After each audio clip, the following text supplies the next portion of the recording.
Hello everyone, সুপর্ণার প্রতিদিনের নতুন একটি ব্লগে স্বাগতম জানিয়ে তোমাদেরকে সাথে নিয়ে আজকের ব্লগটা এখন থেকেই শুরু করছি।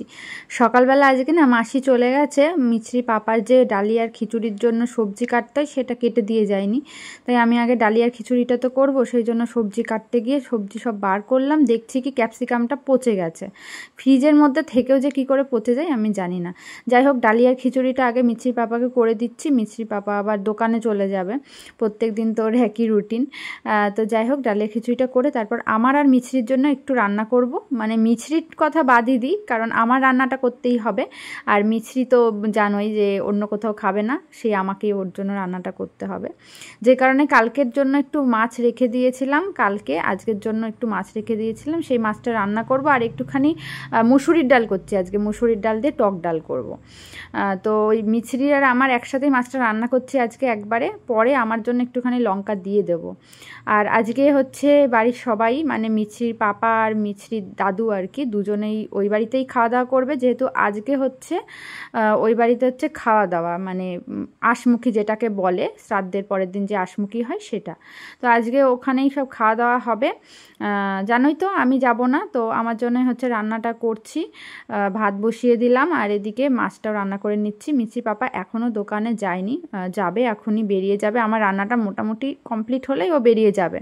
তো মিছরিও ঘুম থেকে উঠলো এখনই, ঘুম থেকে উঠেই ওনাকে আগে রান্নাঘরে আসতে হলো। আর আধখানা টমেটো কাটা রয়েছে ওখানে, সেটা হাতে নিয়ে এখন চটকা চটকি হবে। যাই হোক, টমেটোটা কেড়ে নিলাম, আবার এখানে সিঁড়ির তলায় এসে ঢুকলো, মাথায় গুঁতো লাগবে, সেদিন একবার মাথায় গুঁতো লেগেছে। মানে ওকে এখন এত চোখে চোখে রাখতে হয় কি বলবো, মানে একটু চোখের আড়াল হলেই বিপদ ঘটাচ্ছে। আর আজকে মাছের ঝোলে কোনো সবজি দিচ্ছি না, ওই পেঁয়াজ আর টমেটো দিয়ে যেমন করি ওরকমই করছি, শর্টকাট রান্না। আর ডালটাও ভাবছি কি একবারে প্রেশার কুকারে এক ফোড়নে বসিয়ে দেবো, মানে বেশি ভাল লাগছে না গো কিছু করতে, মানে ল্যাদ লাগছে আর কি। দেখবে একজনের জন্য নিজের মতো রান্না করলে না ভালো লাগে না, মনে হয় কোনো রকম করে রাখি। তো যাই হোক, একটু আদা ওই ঘষে দিচ্ছি, আর একটুখানি জিরের যে গুঁড়ো প্যাকেট রয়েছে ওখান থেকে একটু জিরে গুঁড়ো দিয়ে দেবো, ব্যাস এইভাবেই রান্নাটা আজকে হোক। আর শ্বশুরমশাই তো এই দুদিন ধরে ওখানেই খাওয়া দাওয়া করছে, যে কারণে সকালবেলা ওখানেই খাবে, তাই সকালে ওনার জন্য কিছু করতে হয়নি। এই যে মিছরি পাপার ডালিয়া খিচুড়িটা হয়ে গেছে, ও বলছে বাড়ি থেকে খেয়ে যাবে, মানে নিয়ে যাবে না। আর যেহেতু দেরি হয়ে যাচ্ছে মিছরি পাপার দোকানে যেতে যেতে, সেই জন্য বলছে খেয়েই যাব। বৃষ্টি পড়ছে না কেউ বাবা, বৃষ্টি পড়ছে তো। আমাকে টাটা করে দাও, টাটা করে দাও, টাটা করো, টাটা করে দাও। হ্যাঁ,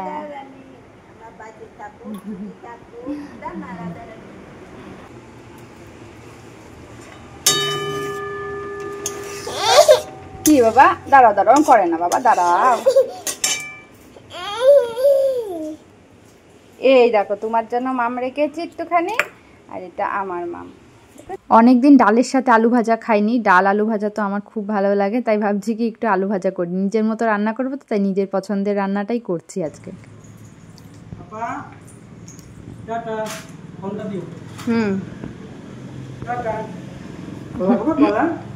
খাবি কলা, খাবি? এই যে পাপা ফোন দিয়ে দাও, পাপাকে, পাপাকে দাও, গুড গার্ল, টাটা টাটা করে দাও। আমি কই না দাদা, হ্যাঁ একটু খাবো গলা, মুখেরটা এখনো রয়েছে, ও খাবে নাকি, মুখের মধ্যে রেখে দিয়েছে এখনো। চলো চলো ফ্রেশ হয়ে নি, চুল বেঁধে নি। বৃষ্টি পড়লেই তো এখন জামা কাপড়গুলো তুলতে হবে,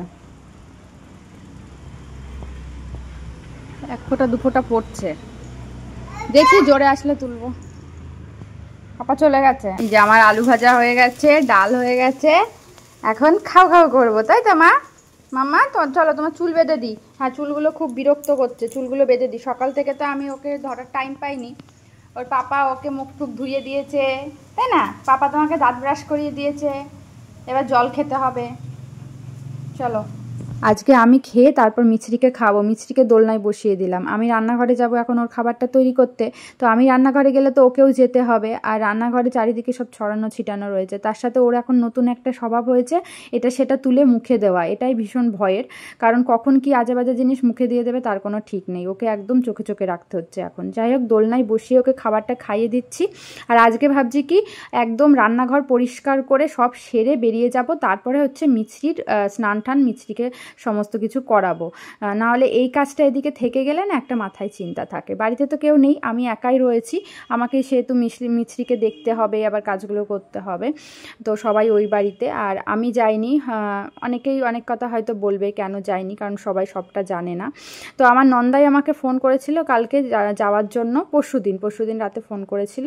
তো আমি না করতে পারিনি, নন্দাইকে বলতে পারিনি না আমি যেতে পারবো না, কারণ আমি জানি না উনি সবটা জানে কি না, কি হয়েছে না হয়েছে আদৌ তো ঠিক জানে নাকি তাও জানি না। আমি এই মুহূর্তে এখন কিছু বলছি না, কারণ এখন কাজটা বেরিয়ে যাক, যদি কখনো বলার মতন সুযোগ হয় তাহলে নিশ্চয়ই বলবো যে আসল সত্যিটা কি।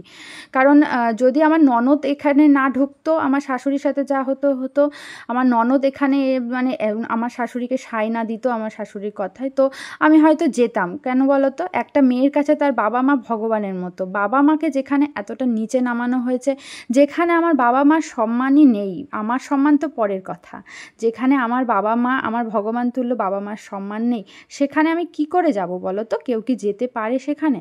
তাই আমি এটাই সিদ্ধান্ত নিয়েছি। যদিও নন্দাইয়ের জন্য খারাপ লাগছে, মানে ওনার কোনো দোষ নেই, কিন্তু ওনার বাড়ির কাজে আমি যেতে পারছি না, কারণ সবাই বলে যে ননদের বাড়ি, নন্দাইয়ের বাড়ি কিন্তু কেউ বলে না। ওই বাড়িতে গেলে আমি কিন্তু আমার ননদের কথা ভেবেই যাব, মানে ননদের জন্যই যাব, সবাই যেটা করে। কিন্তু যেখানে ওই বাড়িতে ননদের কাছে আমার বাবা মার সম্মান নেই, সেখানে সত্যি আমার যাওয়ার কোনো ইচ্ছা নেই। মানে আমি যদি ওখানে যাই তাহলে খুব ছোট হয়ে যাব, আমি আমার বাবা মাকেও ছোট করে দেবো, এটাই আমি মনে করি। আর যত আত্মীয় স্বজন আছে সবাইকেই কিন্তু বলা হয়েছে, নেমন্তন্ন করা হয়েছে। আমার শাশুড়ির বাপের বাড়ির যত মানে লোকজন আছে, মানে আশেপাশে আর কি, বাপের বাড়ির মানে যত আর কি আত্মীয় স্বজন আর কি, তো সবাইকেই বলা হয়েছে, শুধুমাত্র আমার বাপের বাড়িতেই বলা হয়নি। তো এটাতে আমার হয়তো একটু খারাপ লেগেছে, কিন্তু তবু আমি এটা নিয়ে না মাথা ব্যথা করছি না, কারণ আমি নিজেই যখন যাব না, যেখানে সম্মান নেই সেখানে বললো আর না বললো তাতে কী বা যায় আসে বলো তো? সেটাতে আমার সত্যি কোনো যায় আসে না। আর সত্যি কথা বলতে মনটা এতটাই ভেঙে গেছে যে আমি যাদেরকে এতদিন ধরে এতটা সম্মান করেছি, যাদের জন্য এত করেছি, সেখানে হচ্ছে আমার বাবা মা সম্মান পায় না, কোনো দিনই পায়নি। সত্যি কথা বলতে যারা গরিব হয় না, সেই গরিব বাবার মেয়েরা শ্বশুরবাড়িতে সম্মান পায় না, এটা কিন্তু আগের দিনও একটা ব্লগে আমি বলেছি। আর সত্যি কথা বলতে সেই বাবা মায়েরাও কিন্তু মেয়ের বাড়ি থেকে সম্মান পায় না। আজকে আমার বাবা যদি ফিনান্সিয়ালি স্ট্রং হতো তাহলে কিন্তু এই সমস্ত কথাবার্তাও আমাকে বলা হতো না, বা আমার বাবা মাকেও এই সমস্ত অপমানজনক কথাবার্তা বলা হতো না, কারণ ফিনান্সিয়ালি স্ট্রং হওয়ার দরকার। সেই জন্য দেখবে যারা ফিনান্সিয়ালি স্ট্রং সেসব বাবার মেয়েরা কিন্তু শ্বশুরবাড়িতে গিয়ে এই সমস্ত কথাবার্তা সহজে শোনে না, শুনতে হয় না। আমি এদিকে কাজ করছি আর উনি ওনার কাজ করছে। ওখানে সবজির খোসা রয়েছে, সব সবজির খোসাগুলো মুখের মধ্যে দিয়েছে, মানে খাবার দিতে গেলাম একটু আগে, সেটা খেলো না, এখন এইগুলো খাবে। এত দুষ্টুমি করে মেয়েটা, সবজির খোসা কেউ মুখে দেয়?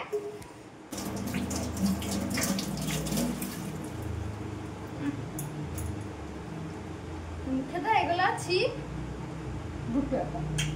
বুঝছিস তুই? আবার দেখো টিস্যু বার করেছে প্যাকেট থেকে, টিস্যু বার করে মুখ মুছছে। হয় ঘরে উৎপাত করবে, না হলে রান্নাঘরে উৎপাত করবে, মানে কোথাও না কোথাও ওকে একটা উৎপাত করতেই হবে, দুষ্টুমি করতেই হবে। হয়েছে মুখ মোছা হয়েছে? রান্নাঘরে আমার কাছে চান্স পেল না, আমি হচ্ছে কোলে নিলাম না, ঘরে চলে আসলো, এসে এই যে টিস্যু নিয়ে মুখ মোছা হচ্ছে। চলো এবার স্নান করতে হবে। রান্নাঘরটা পরিষ্কার হয়ে গেছে, তখনই দেখছি হঠাৎ করে বৃষ্টি নেমেছে, দৌড়ে জামা কাপড় তুলতে গেছি। আর আমার যে ফোনটা, মানে যে ট্রাইপডটার মধ্যে ফোনটা এভাবেই রেখে গেছি। তো মিছরি এই সময় কি করেছে দেখো, ঘরে এসে ও হচ্ছে ক্যামেরাটা অন করেছে, ক্যামেরাটা অফ ছিল, ক্যামেরাটা অন করে এই যে কী যে করছে ওই জানে। আর আমার হচ্ছে ফোনে হচ্ছে ভিডিওর অপশানে মাইক্রো মুভি বলে একটা অপশান রয়েছে, সেটাতেও ভিডিও করেছে, যে কারণে ওখানটায় না একটা মিউজিক হচ্ছে। তাই আমি আমার যে আসল কথাগুলো সামনাসামনি বলছি সেগুলো তোমাদের সাথে শেয়ার করতে পারলাম না, ওই মিউজিকটার কারণে। দেখো কি দুষ্টু। মিছরিকে ঘুম পাড়িয়ে দিয়েছি স্নান করিয়ে, তো এখন আমি ভাবছি একটা কাজ করব, অনেক দিন ধরেই করব ভাবছি, করা হয়ে উঠছে না। যেহেতু রান্নাবান্নার চাপটা আজকে কমই ছিল, তাই তাড়াতাড়ি সব কাজগুলো কমপ্লিট হয়ে গেছে। আর অন্য দিন আমিষ নিরামিষ এত রকম রান্না করতে গিয়ে আমার আর কোনো কিছু করার টাইম থাকে না। এই জায়গাটা এতটা অগোছালো নোংরা হয়ে রয়েছে, ঝুল পড়েছে, ধুলো পড়েছে, যে আমি মানে দেখি প্রতিদিন, কিন্তু সুযোগ পাই না পরিষ্কার করা। তাই আমি ভাবলাম যে আজকে এটা একটু পরিষ্কার করে নিও। যখন ঘুমাচ্ছে, মিছরির পাপা এখনও বাড়িতে আসেনি, তো ঘুম থেকে উঠলে এটা বন্ধই দেবো, ওর পাপা আসলে বাকিটুকু করব, এটাই ভাবছিলাম। তো যাই হোক, এটা পরিষ্কার করে নিচ্ছি। আমার সারাদিনের খাটনি তো একরকম, রাতে ঘুম হয় না, যে কারণে দিন দিন চেহারাটা এত খারাপ হয়ে যাচ্ছে।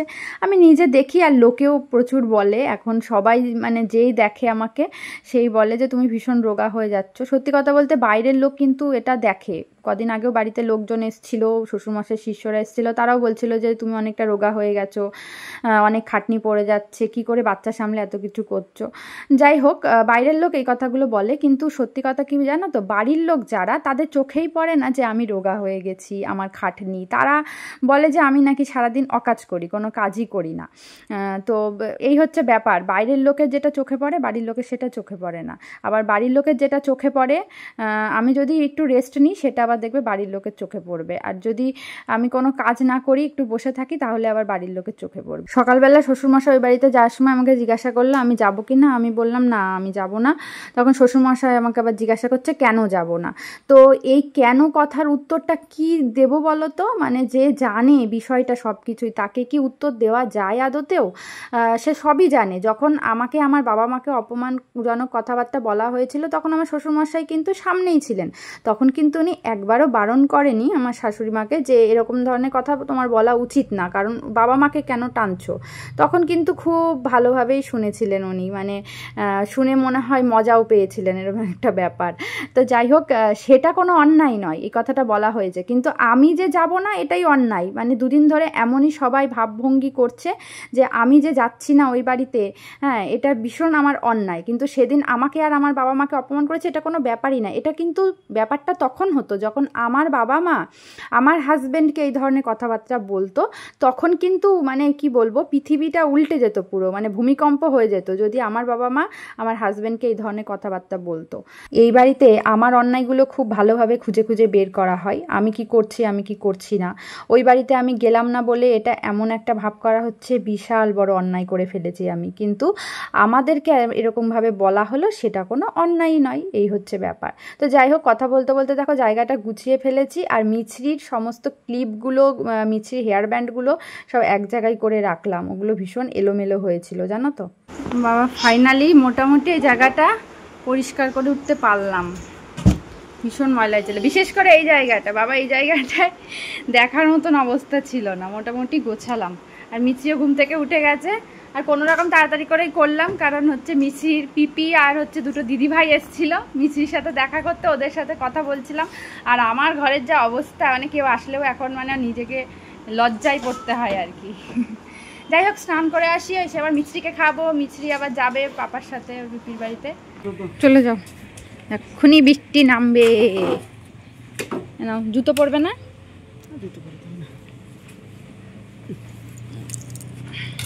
ও জলের বোতলটা নিয়ে যাও, ভাত খেয়ে জল খাইনি। না টাটাই বাবা, জল খেয়ে নেবা, হ্যাঁ ভাত খেয়ে জল খাওনি কিন্তু, যাও।